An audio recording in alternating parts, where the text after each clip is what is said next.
अस्सलाम वालेकुम viewers, welcome back to my channel spice and stories. उम्मीद है आप सब खैरियत से होंगे। आज की वीडियो मेरी तमाम बहनों के लिए अहम होने वाली है, इसलिए आपसे गुजारिश है कि वीडियो को आखिर तक लाजमी देखें और एक भी पॉइंट मिस ना करें ताकि आपको किसी किस्म की कन्फ्यूजन ना रहे। इंसान अपनी ज़िंदगी को बेहतर बनाने के लिए बहुत कोशिश करता है, लेकिन बहुत से लोग इस कोशिश में कामयाब नहीं हो पाते। और इसकी सबसे बड़ी वजह ये होती है कि हम अपनी बातें, अपने राज और अपने प्लान्स हर किसी के साथ शेयर कर देते हैं। आपको शायद मेरी बात थोड़ी सख्त लगे, लेकिन शायद अजीब भी लगे ये बात, लेकिन हकीकत यही है। आज मैं आपको 6 ऐसे अहम पॉइंट्स बताने जा रही हूँ जो आपने न सिर्फ दूसरों को बल्कि अपनी सगी बहन को भी नहीं बताने। पहली बात, कभी भी अपने आने वाले प्लान्स किसी के साथ शेयर ना करें। हर इंसान अपनी ज़िंदगी अपने हालात के मुताबिक गुजारता है। जब लोग आपको अपने से बेहतर दिखते हैं ना, तो उनके दिल में गैर महसूस तरीके से हसद पैदा हो जाता है। अगर आप कहीं घूमने जाने का इरादा रखते हैं, कोई नया बिज़नेस शुरू करना चाहते हैं, बच्चों की शादी का प्लान है, या अगर किसी बहन की खुशखबरी है जैसे प्रेगनेंसी वगैरह, या शौहर की प्रमोशन है, तनख्वाह में इजाफा है, नया घर, नया सामान लेने का इरादा है, तो ये सब बातें पहले से किसी को ना बताएं। पहले अपने काम को मुकम्मल होने दें। जब वो बात हकीकत बन जाए, तब आप सबको खुशी से बता सकते हैं, क्योंकि अगर आपने पहले ही सब कुछ बता दिया ना, तो फिर या तो वो काम रुक जाता है या फिर उसमें वो बरकत और वो सुकून नहीं रहता जो कि होना होता है। अच्छा, दूसरी बात, अपनी कमज़ोरियाँ कभी किसी के सामने ज़ाहिर ना करें। ये कमज़ोरियाँ चाहे घर के हालात हों, औलाद का ना होना हो, सेहत के मसाइल हों, ससुराल के झगड़े या शौहर से कोई ताल्लुक़, कोई मसला हो, जब इंसान अपनी कमज़ोरियाँ दूसरों को बताता है ना, तो वो आहिस्ता-आहिस्ता अपने आप को मज़ीद कमज़ोर महसूस करने लगता है। और साथ ही कुछ लोग उन्हीं बातों को बाद में आपके ख़िलाफ़ यूज़ कर रहे होते हैं। इसलिए अपनी ज़ाती और अपनी अंदरूनी कमज़ोरियों को बस अपने तक महदूद रखें। हाँ, अल्लाह से शेयर कर लिया करें। अल्लाह से शेयर करेंगे तो आपको सुकून भी मिलेगा और थोड़ी सी ताकत भी महसूस होगी।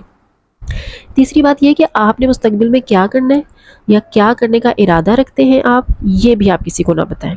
खामोश रहें, चुप रहकर अपने काम पर फोकस करें, क्योंकि जब आप अपने बड़े प्लान्स पहले ही लोगों को बता देते हैं ना, तो अक्सर वो काम मुकम्मल होने से पहले ही रुक जाते हैं या फिर ख़राब हो जाते हैं। चौथी बात यह है कि हर इंसान के कुछ ना कुछ राज ज़रूर होते हैं, और जो शख्स अपने राज सबके सामने खोल देता है, वो अक्सर बाद में मुश्किलात का शिकार हो जाता है। इसलिए अपने राज हमेशा महफूज रखें और किसी पर भी मुकम्मल एतमाद करके उसे सब कुछ ना बताएं। पांचवी बात, अपनी और अपने शौहर की आमदनी के बारे में किसी से बात ना किया करें। लोगों को इस मामले में हमेशा कन्फ्यूजन में रहने दें कि आपकी इनकम क्या है और आप कहाँ से कमाते हैं। अपनी माली सूरत हाल को ज़्यादा ज़ाहिर नहीं करना चाहिए। छठी बात, अपनी नाकामियों का जिक्र कभी भी दूसरों के सामने ना करें। नाकामी ज़िंदगी का हिस्सा है, लेकिन बार बार इसका जिक्र करना इंसान को मज़ीद कमज़ोर बना देता है, और अक्सर लोग बाद में इन्हीं बातों को आपके ख़िलाफ़ इस्तेमाल कर रहे होते हैं। नाकाम वो नहीं होता जो गिर जाए, नाकाम वो होता है जो कोशिश करना छोड़ दे। सुबह जब बच्चे स्कूल जाएं या शौहर ऑफिस जाएं, तो आपने 3 मरतबा आयतुल कुर्सी ज़रूर पढ़नी है। ये कुछ एक्स्ट्रा काम है जो मैं आपको बता रही हूँ। तो आपने आयतुल कुर्सी ज़रूर पढ़नी है और अपने घर और अपने बच्चों और शौहर पर दम करना है।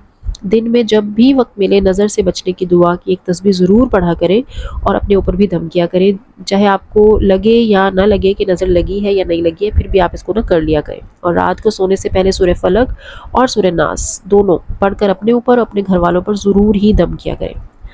नज़र से बचने के लिए आजकल लोग मुख्तलिफ़ किस्म के तरीके अपनाते हैं, जैसे आग जलाना, मुख्तलिफ़ चीज़ें करना जैसे, लेकिन ये सब जो है ना चीज़ें फ़ायदे नहीं देती है मेरे ख़्याल से। मेरा तो इन पे कोई यकीन नहीं है। असल हिफाजत तो सिर्फ़ अल्लाह के कलाम में है और हमें सिर्फ़ अल्लाह ही से मदद मांगनी चाहिए। तो अगर आपके पास वक्त नहीं है कि आप किसी कारी या कारिया के पास जा सकें, तो आजकल ऑनलाइन भी बहुत अच्छे तरीके से दीनी तालीम हासिल की जा सकती है और बच्चों को भी सिखाया जा सकता है। मैं ख़ुद भी जितना सीखती हूँ आप सब तक पहुँचाने की कोशिश करती हूँ, ताकि आप सबको भी फ़ायदा हो। तो अगर आपको आज की वीडियो पसंद आई हो तो लाइक ज़रूर करें। चैनल पर अगर पहली बार आए हैं तो सब्सक्राइब भी करें और अपने दोस्तों और फैमिली के साथ भी शेयर करें। अल्लाह हाफ़िज़।